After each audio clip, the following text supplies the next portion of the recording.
gumawa ka. Amen, magtrabaho ka kaysa puro kagawa. Wala namang gawa. Ang daming Kristyano, ngawa ng ngawa, walang gawa. Amen.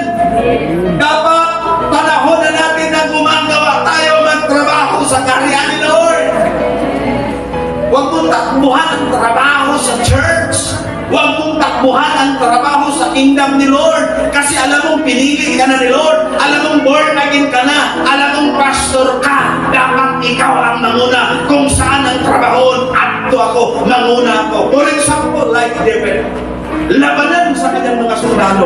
Siya pa kuya-kuya-kuya lang sa kanyang tiris. Nating tuloy ng kasana. Oras ng trabaho ang trabaho.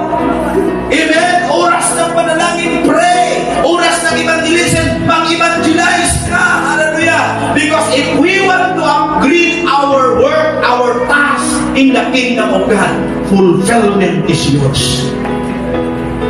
Amen? Talk less and do more. Hindi nyo ba napansin ang daming Kristyano? Sabi nga isang mga kurang, ang lata daw ng parang sulong, ano? Mariko. Hallelujah. Pero at may sulong kurang rimo. May sulong filled.